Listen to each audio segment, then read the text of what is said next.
Hello, I'm Juanita, and I'm here with my friend Ukumbwa, and we're here to talk about the Soul Growing book. Hi, Ukumbwa. Thank you for Hello, joining how are you us. doing?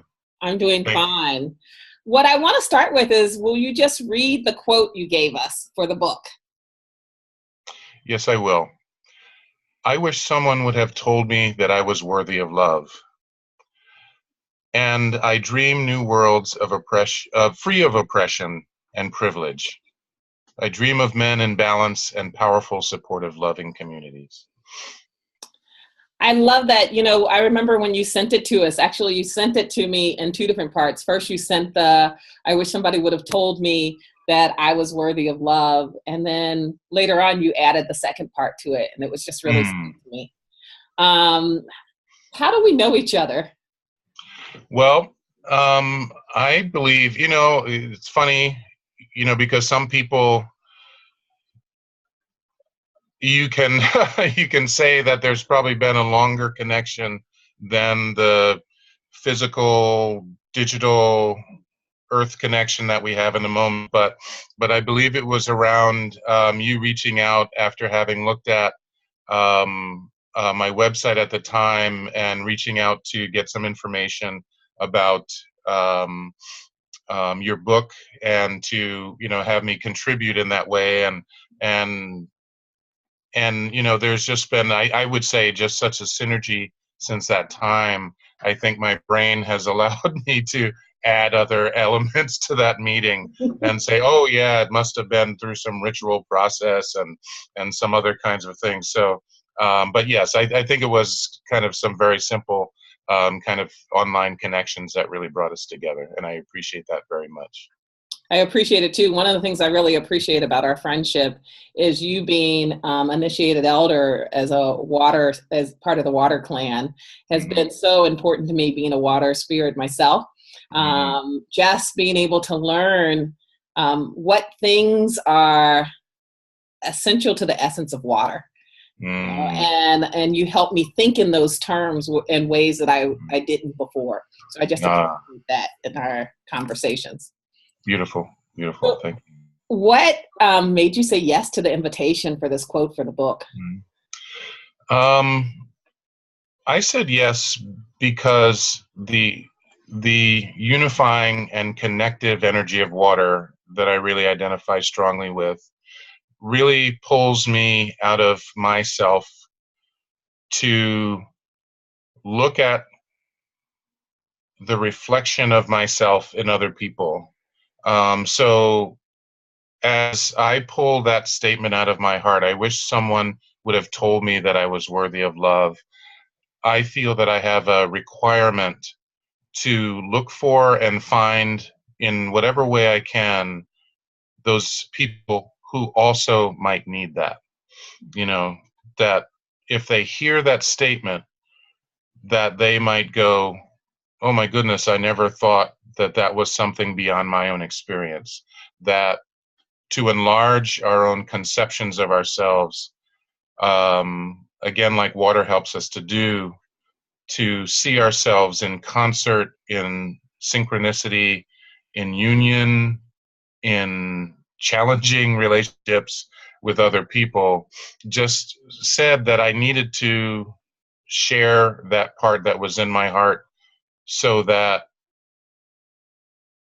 I guess just the that there could be some resonance, some vibration with other people, and that possibly that offering could be validating to other human beings, to other young men, to other men, to other uh, women, whoever it might be, and all people on the gender continuum, other people that might be able to identify with that and gain some grounding and again validation through that. I was really struck by the quotes and how loving the men were.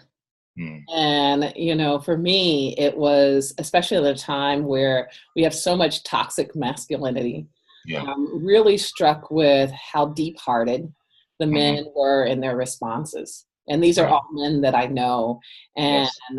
that have been a part of my life in some way, shape, or form. So I Right. appreciate that. Yeah, thank you. Thank you. Is there anything that you'd like to add? Mm, The quote's been in the book for a while now, and you've mhm. had some time. And Is there anything Hmm. else you'd like to add to it? Um, yeah, and I guess the addition to that is the second part of that, that I had sent after the original quote, and this whole idea of dreaming new worlds, free of oppression and privilege. What that means to me is, kind of unlocking our creativity, being observant enough about our world, and about ourselves and the connections between the two, that, as above, so below, if there's happening in me, that has a resonance with things happening outside of me and possibly with many other people around me, that we take the time to really feel and think about the I guess the vision of what we want in the future, and I don't put that into any like science fiction very far in the future kind of thing. I mean, what is that like later today? What does that mean for tomorrow or next week?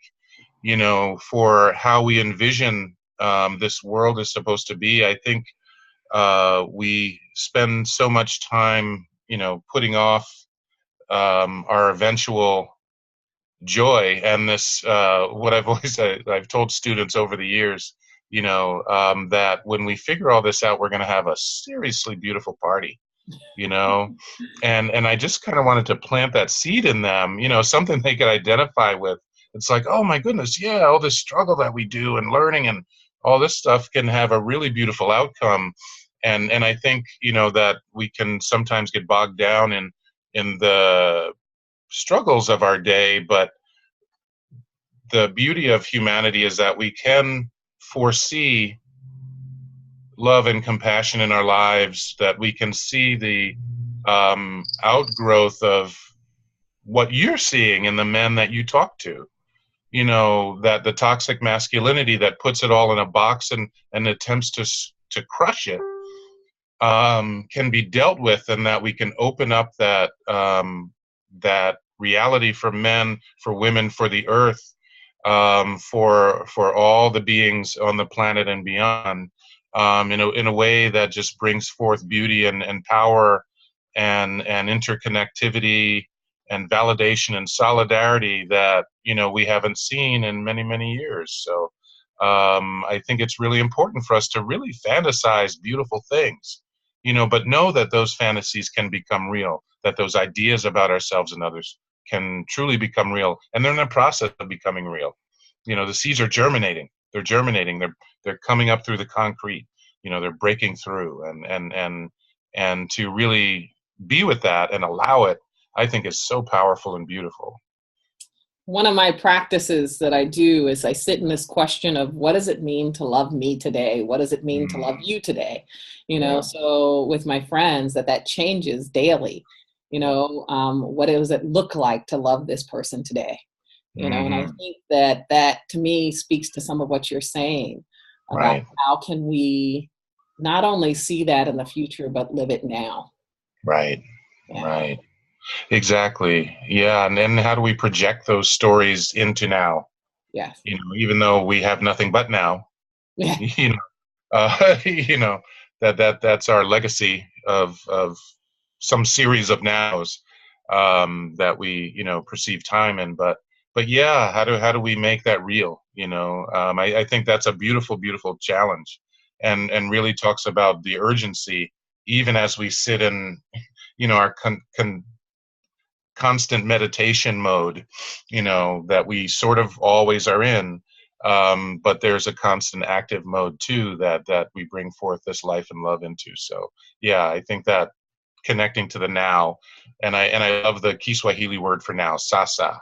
It just feels right. Yeah. Sasa.